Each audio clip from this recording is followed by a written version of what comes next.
guys. So this is Finn from Collector's Maze, and I'm here today with makeup artist, actor, and special effects guy, Alex Michael Petty.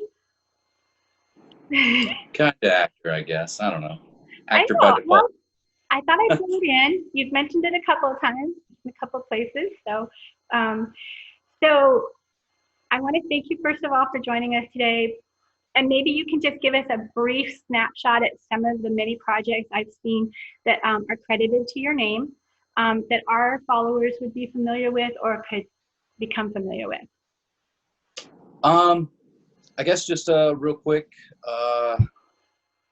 I've done a few Lifetime original channel film. Some of those, like, what is it? Lifetime Movie Network, I think, is the official channel. I've done a couple of those, and for the past year, yeah, this August was for this past year. I've been working on pretty much everything Tyler Perry has put out since the past year. And if you know how fast he works, that's I think I've done in this past year with him, even with all of the pandemic stuff happening over the summer, which we weren't working. We still did. I think I've done 5 shows, 6 shows with him now. So, and that's full length television shows. Well, So, good on you for having work. yeah, like I said, I haven't really been doing anything since March, but he's just a machine. He films so fast, so quick. So Wow, that's fantastic. yeah. So it looks like you've been involved or at least interested in being involved in some form or another with the film industry for a while. I just was wondering how that interest developed. Was it early on or? Well, honestly, growing up, I really wasn't really into movies all that much. I was more of an outdoors kid, like playing sports and stuff like that. My older brother, was the film buff. But he was pretty much, the way I describe him, he was the producer. He would know how much the film grossed, who was the actors in it, everything behind the scenes. Whereas when I would watch the film, I would remember every single line. I would remember every scene, every character. I wouldn't remember the names of the actors, but I would call them by their character name, and my brother would be like, "Oh, you mean Tom Cruise?" And I'm like, "Yeah, Cole Trickle from Days of Thunder." You know what I mean? So, just that was the dynamic between me and my brother, and he constantly, where I would go out and buy like toys, Teenage Mutant Ninja Turtles, GI Joes, whatever. He would come back with VHSs and just bags of them. And when Blockbuster made the jump from VHS to DVD, they of course tried to sell off all they had, but what they couldn't sell off, they just threw in the dumpster. Well, my brother went dumpster diving one night, so I had over 5,000 movies to watch growing up. I still have probably about 2,000 of them, and I still watch them to this day. I still have my CRT TV right over here in the corner that I still pop in. So yeah, but the whole getting into the film industry, I tried the whole rock star thing first right out of high school, and we did some pretty like theatrical type stuff, like we would rise out of coffins, kind of Alice Cooper type stuff, Yeah. And when that kind of fizzled out, you know what I mean, like I just was like, I need a new direction here. And I was like, I've always been a storyteller. I've always been a writer growing up, stuff like that. So I went to film school. And when I went into film school, I was like, you know what? I want to do makeup effects. So that's how early that started. All of our little crappy film school movies, you know what I mean? They were all zombie movies because I was in school during the zombie craze. So, of course, Right. 56,000 zombies and stuff like that. But no, I started doing everything that they tell you not to do, you know what I mean? Gluing latex in your face and on your hair, and you know what I mean? I've never done the can in the eye trick thing that all new artists are trying out. But we all start somewhere, you know what I mean? So Right. I've done it all, you know what I mean? And now here I am 10 years later working on, Tyler Perry stuff. So Right. But so the only thing I'm not sure about is what actually led you to special effects. Well, really, I've always, like, growing up, I was into the horror films. My brother was into all of them. Okay. He was into everything. Like he even, I can vividly remember it. Scream 2, there's a scene where you literally see the knife go into the body. And as a kid, I'm like, whoa, you know, how did they do that? So, you know, I'm fast forward and rewinding, pausing. And my brother comes in one day and he's like, what's your obsession with this movie? You know, and I'm like, look at how real this looks. You know, so that was how you know what I mean? I grew up watching all the Jasons. And even though I was scared of them, I was still like, wow, that's a cool suit. You know what I mean? Because I knew it was a suit. But you were already taking it apart technically. Oh, yeah. I knew, you Evaluating know, it. like having a brother who was on, like I said, he was in the behind the scenes stuff. So he always had the behind the scenes, like magazines and all that. And Oh, okay.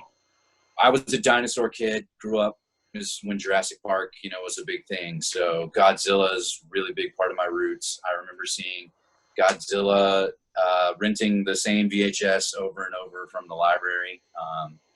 So it, you know, anything and everything that was horror related or, you know, monster related or whatever I was into.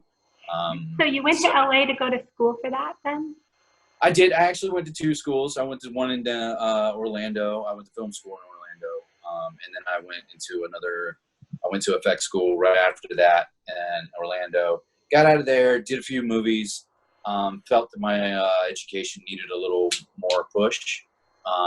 So I went out to a convention called Monsterpalooza in LA. Yeah. And makeup school has a booth there where they had their former students like doing, you know, monster makeups in front of everybody. And, you know, Academy Award winners are walking by them, seeing them, you know what I mean? They're seeing their stuff, they're critiquing and stuff. So I'm sitting there and I'm talking to Lee Joyner for about 3 hours. And then on the flight home, I decided I'm turning right back around and going back to that school.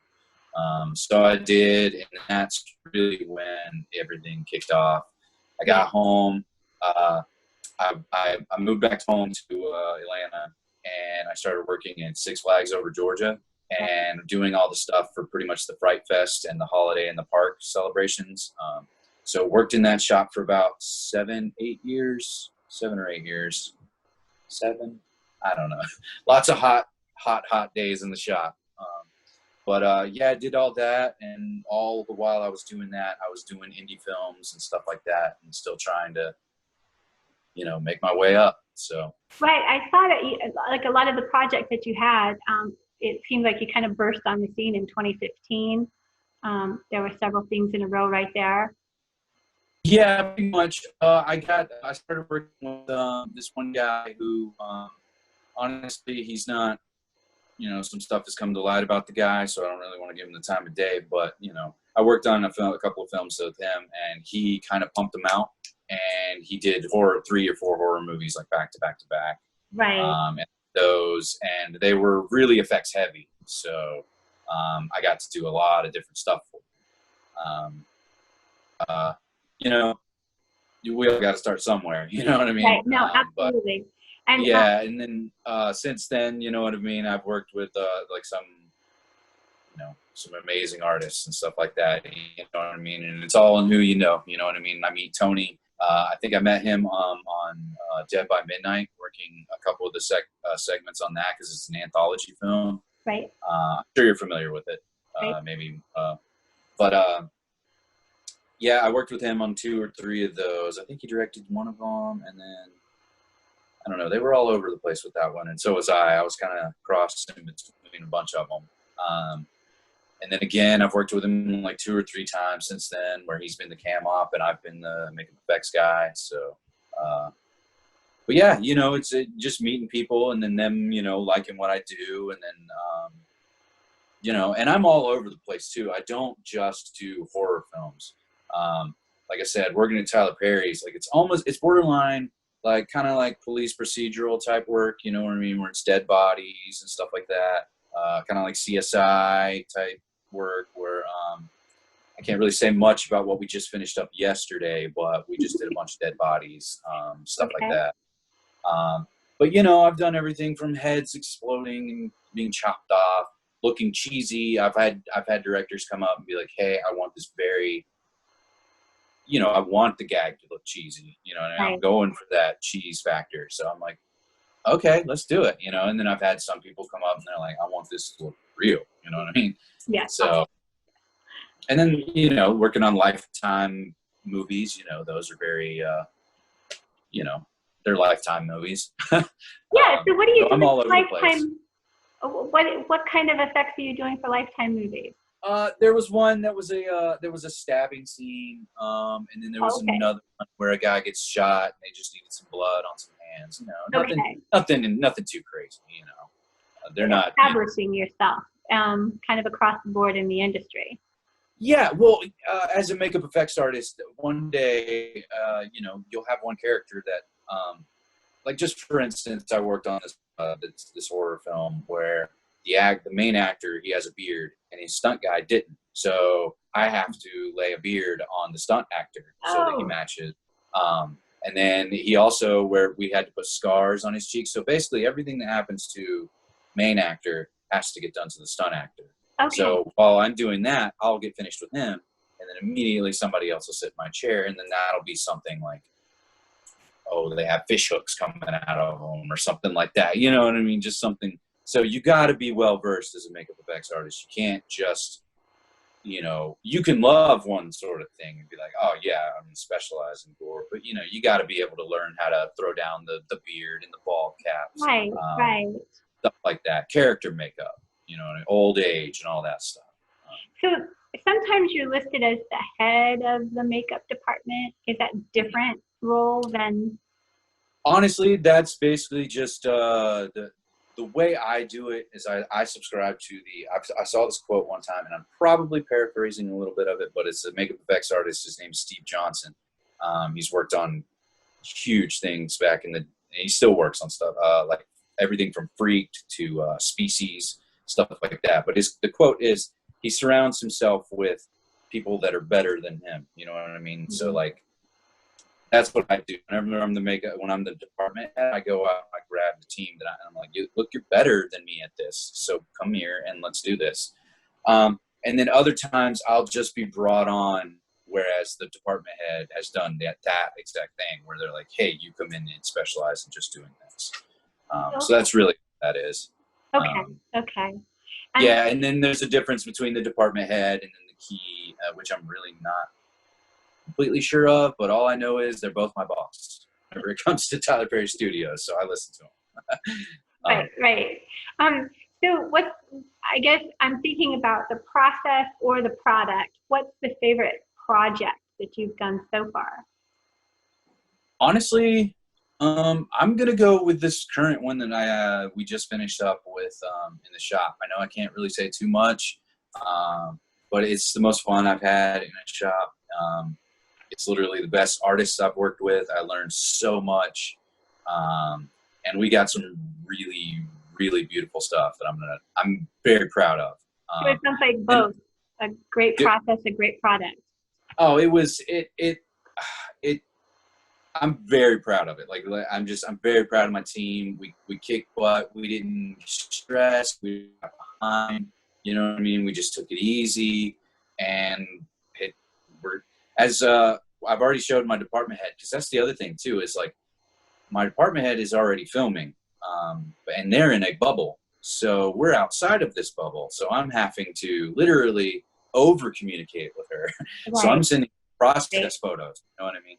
And to quote her, or to misquote her, I'm sorry, but she says, we're going to blow their minds this time around. So hearing her say that already with just seeing process photos, and she hasn't even seen them in real life, I already know that we're going to. And then another movie that I can't speak about because the movie got shut down like halfway through the production, so I don't really know the legal issues of what I can and can't speak about. But it was pretty much the same crew I worked with on that one. And this was back in October of last year, and that was the best direct I've ever worked for, the best crew ever. It was one of those mornings, one of those crews where literally every morning you could go around, shake everybody's hand, say good morning. You know what I mean? And nobody's above anybody and trying to be. There's no egos on that set, and it was amazing. So it it's sounds just like as you've gotten further along in your career, you're starting to work with maybe more high quality individuals as well, a little bit more experience. a little bit, yeah, and then also just being and doing this for 10 years now, I personally, as an artist, sometimes, as artists, we beat ourselves up. Everything we do, we think isn't good, so, I don't think I'm good, but everybody, that I've surrounded myself with, they're like, no, man, like, you're good. Like, keep doing, keep going. So just doing it for 10 years, you know what I mean? Yeah. Just the process. Like I said, I started gluing latex in my beard. You know what I mean? Right, right. Now I know the process of how not to do that on set or on any ever. So, yeah, it's just a matter of, and also growing with people too. There's people that I've went to school with, that literally, 3 or 4 of them have gone to one's gone back to Australia and stuff like that. So, we're all still trying to plug away at it and still make our name. That's excellent. So I have a couple of funny questions. They're very personal. okay, personal. Okay. To me, I was curious. What does your standard makeup toolkit look like? Like, what are some standard materials that you employ? Okay. Then this is where you get all nerdy. You know what I mean? Well, it depends on the job. It depends on like, if I know that I'm just going in and I'm going to be making, like, say, laying a beard, like doing this to a person, Right. I'll set my kit accordingly. I'll bring in some hair, some glue to tack it down, combs, scissors, a little hair kit. You know what I mean? Right. But if I know that I'm going in with, okay, I know I'm going to be doing some bruises on some people and stuff like that. Then I'll go in with, bruise wheels, a little bit of small prosthetics that can go on quick and easy. You know what I mean? And then, say they're like, hey, we're going to be making this demon today. You know what I mean? Then I'll go in with a fully loaded kit, and that'll have everything from the glues, prosade, telesis, whatever I think you're going to need, I need it. So I just go ahead and bring it all in. Yeah. It's tons of different stuff. You know what I mean? And then that's also the same way with, like, if I know that I'm going to be working at Six Flags, I'll go in with a full kit too, because literally one person will sit down and they'll be, oh, I'm in the vampire section. And, okay, let's make you a vampire. And then the next person sits down and be like, I'm in the zombie section. And you're like, okay, you're a zombie. So you literally, are switching gears. So I go in with a fully loaded kit on that one. But like I said, if I just am, it depends on if I know the job. Like, oh, hey, I'm just bringing you in to do this beard this one day. Then it'll be a consolidated, smaller kit. And so what is one of the strangest materials or strangest effects you've ever had to create? Okay, so this is going to be very crass. I didn't have to create it, but I did have to glue it on. And that was a fake penis. Goodness. Yeah.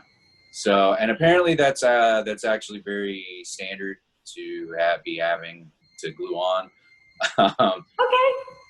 Yeah. So No, I found that out November of last year, and since then I've had to do it pretty frequently. So.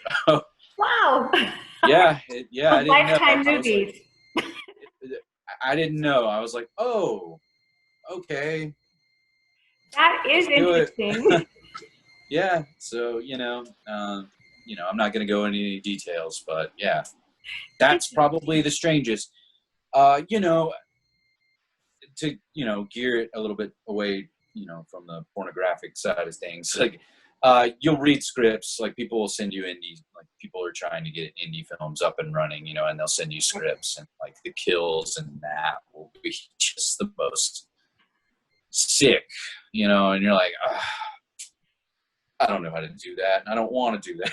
Like, but so far I haven't really had to do any like crazy sick gross kills or anything, any perverse kills or anything like that. No, yeah, none of that. So, no hostile type stuff or anything like that yet.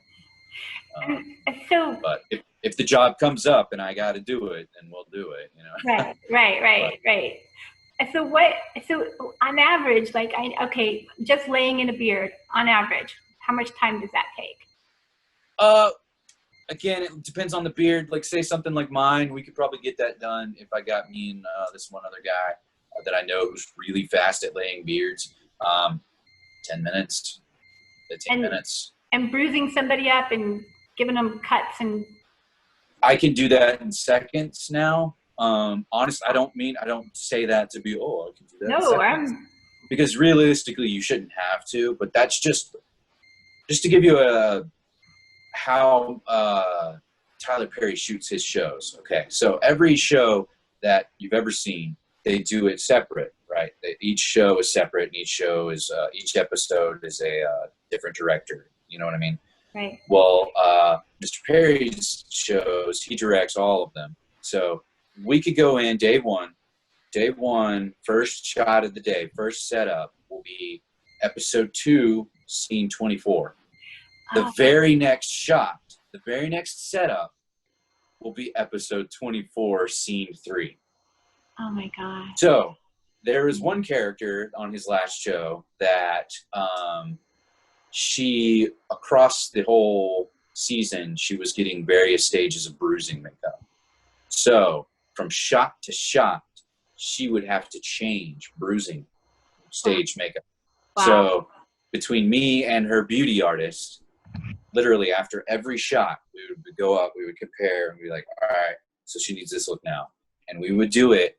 And the time that it takes for the camera to set up, and he does everything very much like a play. He shoots it all very much like live action. He has 4 cameras going at once, and it's just coverage, you know what I mean? And he directs while the cameras are rolling, and it's like a dance, you know what I mean? And we have literally seconds to do it. Like, there's been times where the wardrobe has reached in and tried to grab our actors from us while we're, and we're like, no, 2 seconds, you know? So Wow. I've literally had to learn how to do things in seconds. There was a little cut piece. It was just a little standard cut, about that big. And we're standing there with it. And the guy, and Mr. Perry looks at my department head and she goes, how long will it take? He goes, how long will it take you to put that on? And she goes, 6 minutes. And I was like, I can do it in 30 seconds. And she hands it to me. And with Mr. Perry looking over my shoulder, I put it on, glue it, paint it, put the blood on it, turn, look over my shoulder, and I'm like, how's that? He goes, that looks perfect. Let's shoot it. And I stepped back, and within 30 seconds, that thing was on, and it was ready to shoot. That's not ideal. That's not how anybody else films, as we all know. But that's just how he works. And honestly, I love it. You're never bored. You're never sitting down. You're always on your feet. And it's gotten to where I can do stuff within minutes. And it's busyness. The only thing that I can think of that might be that fast-paced is maybe like SNL, you know what I mean? Where they are like Saturday Night Live, where they have different character makeups throughout. So like maybe, but other than that, yeah, like I've never worked on another movie where I've only had 30 seconds to put something on. Right. But it's awesome. That'll take you to another level. It does. It definitely does, and I love it. So. And what's the longest time of application you've ever had? I'd say on one character, we did this one guy that was like a werewolf. It took probably 5-ish hours. Wow. 5-ish hours. And that's mainly the hair. And then when he got up, we immediately got this other, well, I think it was the demon first, then it was the werewolf, then it was the zombie, then it was the other zombie. So we literally had back to back to back. So it was a full day where we got up, demon, werewolf, zombie, and like we didn't see the sun that day. Do you have to do that again each day, or do they? Luckily for that shoot, we didn't. But yeah, pretty much. You end up having to replicate that. Oh. Yep. Continuity photos are your best friend. Right. How do you get it perfect each time? Pretty much. Like you got to. And the other thing too, that character that I was telling you about back in that Tyler Perry show, it's called Ruthless. It's streaming on the BET service right now, so Okay. you can see it. And if her bruises dance around, I'm sorry, guys, don't kill me. We'll all be looking now. Right? Everybody's going to scrutinize those bruises now.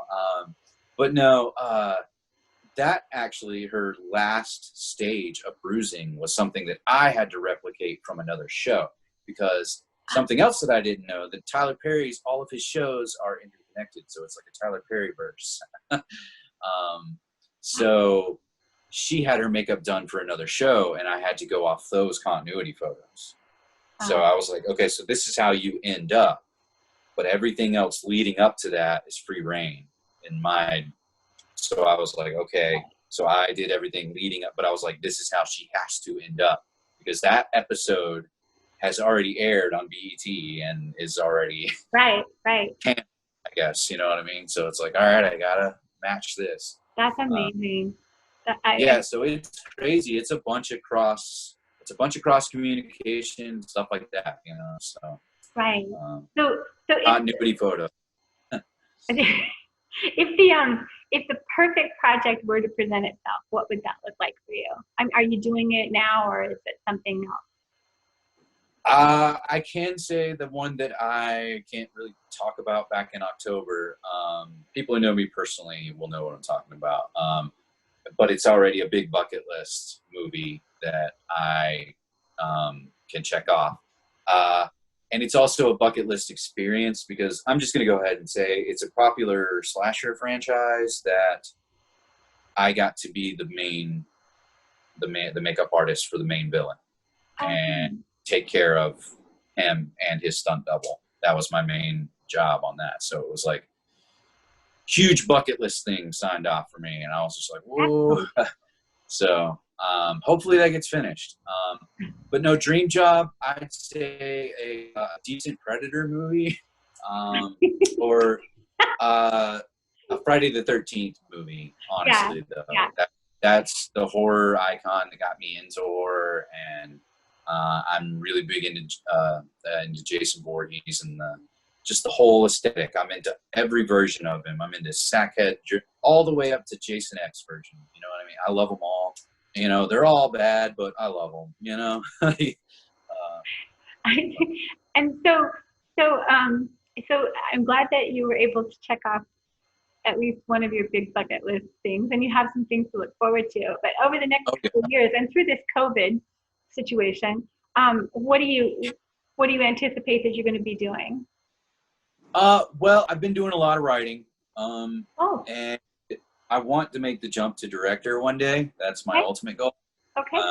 So I actually had a short film that I had cast and crew, and everybody was ready to go. We had already done a few Zoom rehearsals and readings and stuff like that. And we were ready to go, but unfortunately, one of our main actresses developed a cough one day. So I decided to, hey, we're gonna, push this. We're gonna cancel this, because this is what the whole term, if you feel sick, don't come to work, was coined for. So right. She ended up, she did go get tested for COVID and came back negative and stuff like that. So, but I just was going to be overly cautious, because I can't in good conscience have 4 people in a tiny room filming, you know what I mean? So not wearing masks, because, if the script motivated the masks, then it would work, but it didn't. So, right. But yeah, that's really what I'm trying to do is I actually have a green notebook that I've had for years that is just short films, short stories, outlines of stories, novels. I even started writing 2 novels, which is kind of crazy and Stephen King-like. And I'm like, what's wrong with me? Why did I start 2 at the same time? I've never written 1. Wow. But yeah, and they're both complete ends of the spectrum too. One's like about giant kaiju, and the other one's a very, almost kind of Cujo-esque, so I don't know. I'm crazy. I was sitting there, sitting on my hands for 4 months and was like, hey, let's get creative.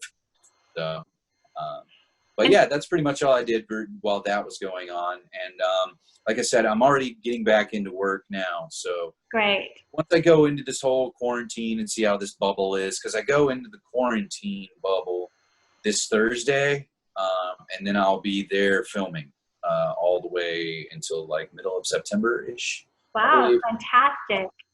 Yeah, that's great news. Yeah, that was I was very happy to hear that too, because he's actually been filming. Mr. Perry's been filming for about a month now. I think he's already filmed 2 shows. The man's a machine. The man is a machine. I can only imagine what he was sitting there doing during all this. Like, I bet you he's probably written 100 TV shows, 5,000 movies probably. Wow. Wow. So yeah, they've already shot in, I think 2 already, and now he's starting. We're starting on the 3rd, so coming up here. So that's excellent. That's excellent. That's really going to give Collector's Maze followers a lot to look forward to. I'm excited. Awesome. Yeah. Well, is there anything else you want to share with us about anything on the horizon? Anything else that we should be looking at? I'm excited for your director debut at some point. Yeah, that was the other thing that that COVID kind of threw a monkey wrench in. I actually did film.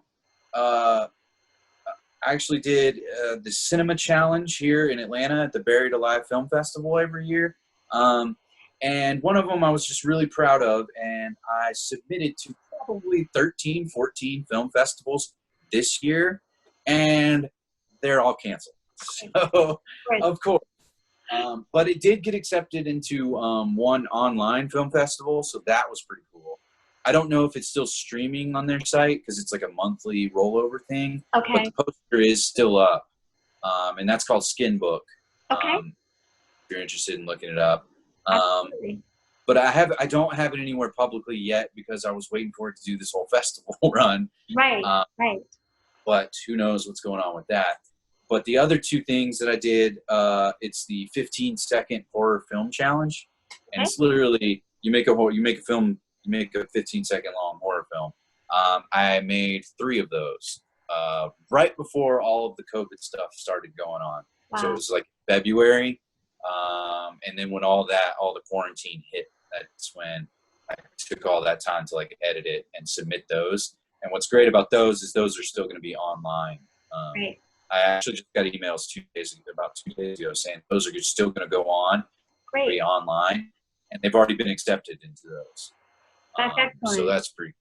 Yeah, you've got a lot of irons in the fire going. I refuse to sit around. I wasn't gonna let this whole thing stop me from right. pursuing my dream. And my dream is to just be a big. I like telling stories. I don't, as you can tell from this interview, I'm pretty wordy and I talk and talk and talk and talk. I could probably do a podcast by myself, but I just like telling stories. You know what I mean? And I want to tell any kind of story out there, like everything from Far and Away to Friday the 13th. You know what I mean? Like I love every kind of movie out there, and I just want to make every kind of movie out there. So that's excellent. We're looking forward to that. Well, I'm hoping it happens sooner rather than later. No, I truly understand that. But I think with as many things as you've already generated, you have, you've already started the momentum. So. Yeah, and it was also one of those things too, is I think everybody this year at the end of 2019 was going to be 2020 is going to be my year. I know.